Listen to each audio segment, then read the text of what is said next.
जब आप वंदना करेंगे ना, हम कहें ना गुरु वंदना, मातृ वंदना, वंदना करने का अर्थ यही होता है कि भगवान का सालोक्य और सामीप्य। वंदना भगवान का सालोक्य और सामीप्य देता है। भगवान की कथा को क्या कहते हैं? भागवत। यानी भगवान का ग्रंथावतार है भागवत। ग्रंथ जो है ना वो भी एक अवतार है, ग्रंथावतार कहते हैं उसको।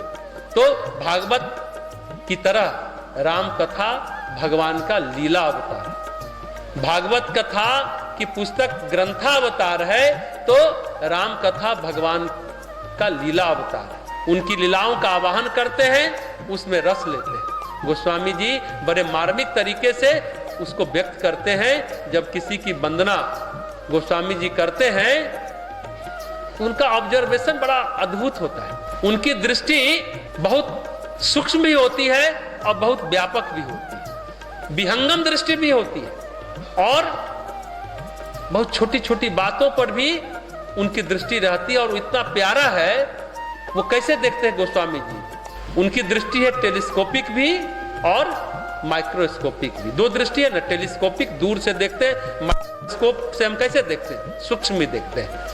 तो गोस्वामी जी में खास बात है कि दोनों को एक साथ लगा कर देखते हैं। एकदम सुदूर भी देखते हैं और एकदम सूक्ष्म को सुस्पष्ट भी देखते हैं।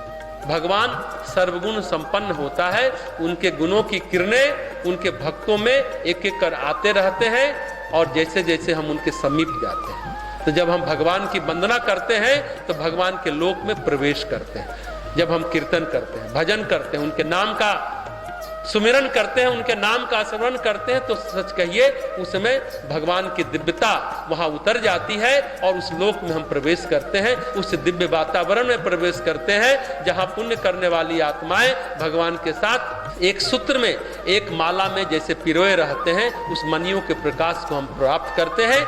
तो गोस्वामी जी कहते हैं कि हम उनकी वंदना करते हैं। तो हमने चार बातें कही, सालोक्य के बाद सामीप्य, सामीप्य के बाद सारूप्य और अंत में सायुज्य। सालोक्य का मतलब जैसा हमने बताया, उनके लोक में रहना, दिव्य वातावरण में रहना, उनकी आभा में रहना, उनका सामीप्य हुआ, उनके पार्षद का रूप, भगवान का रूप महसूस होता है, ये सारूप्य हुआ।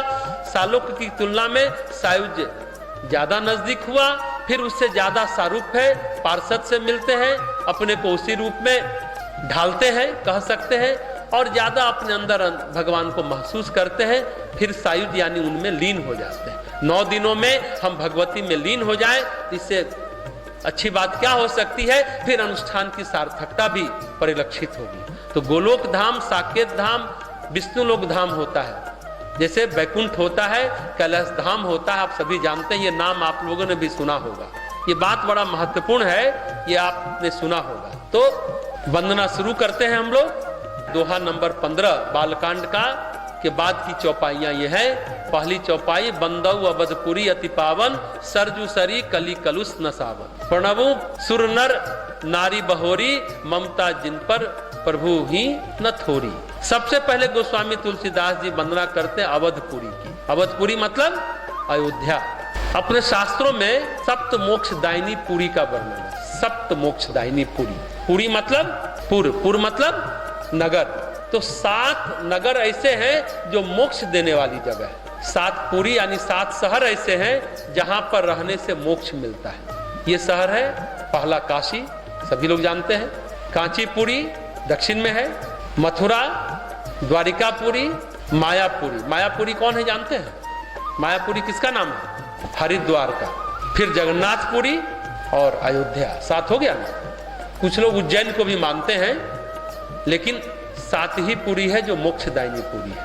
इन जगहों में रहकर कुछ करना नहीं है, बस रहना है, सब काम हो जाता है, ऐसा शास्त्र वचन है। वहां रहकर मनुष्य कल्पवास करता है। अयोध्या या जैसे मथुरा का क्षेत्र है, खास तौर पर वृंदावन, जहां विष्णु भगवान धरती पर आते हैं। विष्णु भगवान का भी एक लोक है, उसका संबंध गोलोक धाम से। किसका? भगवान कृष्ण का। अयोध्या का संबंध साकेत धाम से। देखिए, ध्यान देंगे, कृष्ण का संबंध गोलोक धाम से है, यानी वृंदावन का संबंध गोलोक धाम से, और अयोध्या का संबंध साकेत धाम से। भगवान कृष्ण गोलोक धाम में नित्य विहार करते हैं। गोलोक धाम के अधिष्ठाता श्री कृष्ण है और उसकी अधिष्ठात्री श्री राधा है। और क्षीर सागर में भगवान विराजते हैं, वो भगवान नारायण और लक्ष्मी का रूप है। बैकुंठ में विराजते हैं विष्णु के रूप में। बैकुंठ और गोलोक धाम अलग अलग है। विष्णु का नित्य धाम है और कृष्ण का नित्य धाम गोलोक धाम हुआ। साकेत धाम में विराजते हैं भगवान श्री राम। और कुछ लोग अयोध्या को ही साकेत धाम बोलते हैं, लेकिन साकेत धाम का अस्तित्व सूक्ष्म में, अंतरिक्ष में है। ये भगवान श्री राम का कौन है? पावन धाम है। तो गोस्वामी जी वंदना करते हैं अयोध्यापुरी की, जिसका कि भगवान श्री राम से नित्य संपर्क है, जहां रहने वाली की चेतना जाने अनजाने में ही अनायास ही भगवान से जुड़ गई है, जुड़ी हुई है। वंदौ अवधपुरी अति पावन, वहां जो निर्मल सरिता सरयू बहती है, सरजू सरी कलिस कलुष न सावन। सरयू नदी ऐसी पावन नदी है, ऐसी पवित्र नदी है, जो कलयुग के मल को भी धो डालती है। कलयुग के मल को भी धो डालती है, कलयुग के कलुष को भी धो डालती है। कलुष जो है ना, सरयुग में घुल जाता है। पुराने जमाने में लोग कल्पवास करते थे और इन्हीं पुरियों में रहा करते थे। जैसे कार्तिक मास में कल्पवास करते हैं, अपने सिमरिया गंगा किनारे भी रहा करते हैं। जैसा हमने कहा, हरिद्वार शब्द बाद में आया। हरिद्वार शब्द का जिक्र नहीं, मायापुरी का जिक्र आता है। मायापुरी हरिद्वार का एक क्षेत्र, जाएंगे तो मायापुरी मिलेगा। मायापुरी में माया देवी का मंदिर है।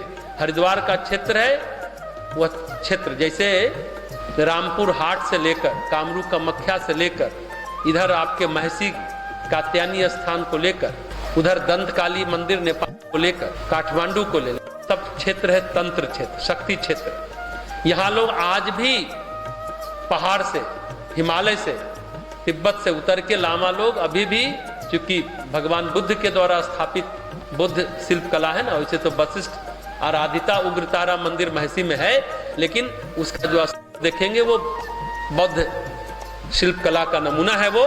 तो यहाँ तिब्बत से आकर के लामा लोग भी गुप्त निवास करके 9 दिनों में अभी आज से शुरू हो गया। ये तंत्र क्षेत्र है। उसी तरह हरिद्वार को भी शक्ति का क्षेत्र माना जाता है।